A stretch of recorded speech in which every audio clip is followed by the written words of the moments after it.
Bonjour, mon nom est Chris et voici l'essai routier de la Mini Cooper S décapotable 2016. On peut considérer ces commentaires valables pour les 2017. Comme tout décapotable, il n'y a pas beaucoup d'espace de rangement dans le coffre. Ross avec ses publicités gratis dans le coffre. Pour acheter cette voiture-là, il faut absolument aimer le look extérieur.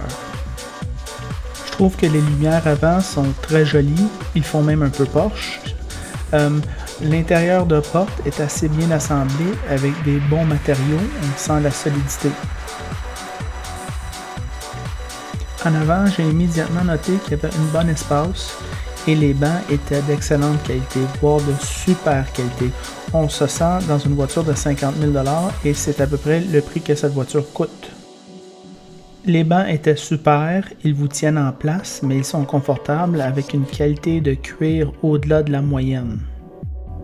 Quand on conduit la voiture, on a l'effet go-kart sans le manque de raffinement, c'est excellent. À vrai dire, quand on conduit la voiture, on se sent plus à la roue d'une BMW. La qualité des matériaux intérieurs et les interfaces du conducteur sont assez haute qualité. Ce modèle est venu avec une caméra de recul, une visibilité quasiment nulle dans l'angle mort. Elle est moins bruyante sur la route qu'on penserait. Il y a 3 modes de conduite qui ajustent les interfaces et les places arrière, comme vous pouvez imaginer, sont très restreintes. J'imagine le coupé est meilleur. Cette voiture en modèle de base vient avec un 3 cylindres turbo à 134 chevaux et 162 livres de couple. Et la modèle S a un 4 cylindres turbo avec 189 chevaux et 207 livres de couple. L'économie d'essence avec la S va être environ 7 sur l'autoroute, 10 litres en ville. Voici mes pensées sur la route, ils sont quand même assez bonnes.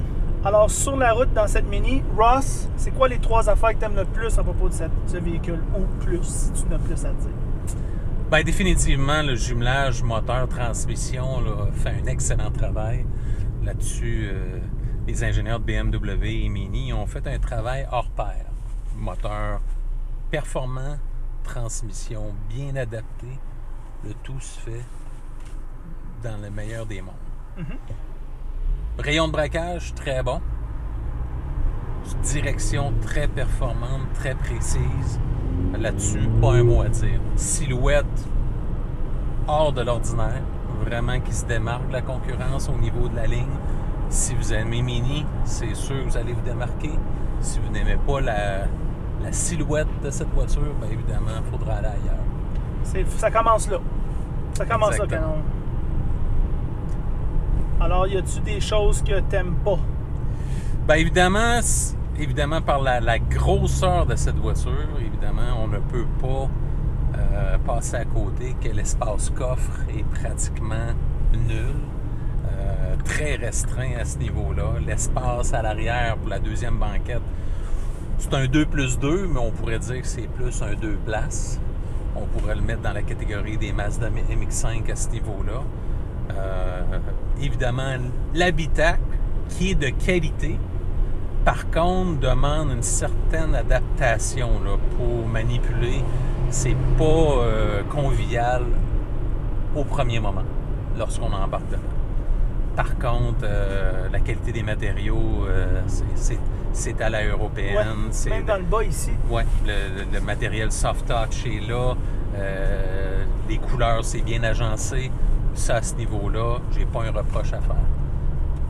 Par contre, évidemment, fiabilité, on ne peut pas passer à côté quand on parle de Mini. On parle d'un manufacturier automobile. On parle ici d'un véhicule qui est prix de détail suggéré de 42 230 $. Plus transport, préparation et taxes, on frôle les 50 000. Oui. Fait que c'est pas une voiture qui est donnée à toutes les bourses. Et puis, faut vraiment être en amour avec ce véhicule-là pour investir une somme telle. Je vous dirais que je peux rejoindre un peu ce que tu dis. C'est vrai que le prix est élevé. Une Mazda MX-5 tout équipé coûte quasiment le même prix. On parle dans la voisinage de 38-40 000 facile. Là. OK. Ouais. Et puis, avouons-le, quand on a fini avec la Mazda 5, on est content. Parce que c'est comme vraiment pas confort. Puis c'est bruyant. C'est le fun à conduire 1 heure. Après ça, on a notre crise de tas. Tandis que dans cette voiture-là, je vois plus facilement avoir l'expérience décapotable. On a un espace. Définitivement que les sièges sont plus confortables. Tout est plus confort. La suspension est moins sèche. On sent moins qu'on est dans une salle de bain d'avion. Ouais. Fait que c'est pour des gens célibataires qui veulent rouler ça 12 mois.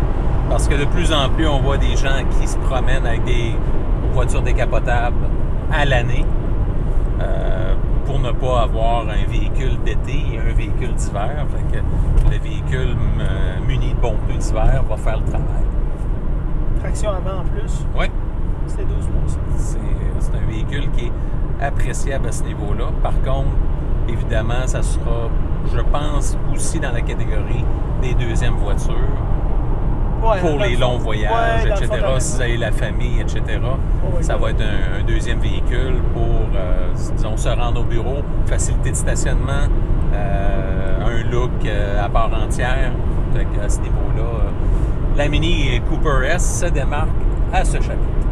On dirait qu'ils ont atteint le point parfait entre la conduite sportive et le confort au niveau de la suspension. C'est parfait. C'est de plus en plus bien calibré là, de la part des ingénieurs. Fait que une suspension pour certaines personnes qui vont trouver un peu sèche. Par contre, si on les compare au Fiat 124 ou au Mazda MX-5 et d'autres concurrents, cette suspension-là est quand même un peu plus confortable. Ah oui, on est en ville, là, puis ça stoffe. Oui, très... Les sièges étant plus confortables, apportent un plaisir à son conducteur, à son passager. Le confort est... que l'on ne voyait, qu'on ne percevait pas avec la Mazda MX-5. Alors ça, c'était l'essai routier de la Mini Cooper S décapotable.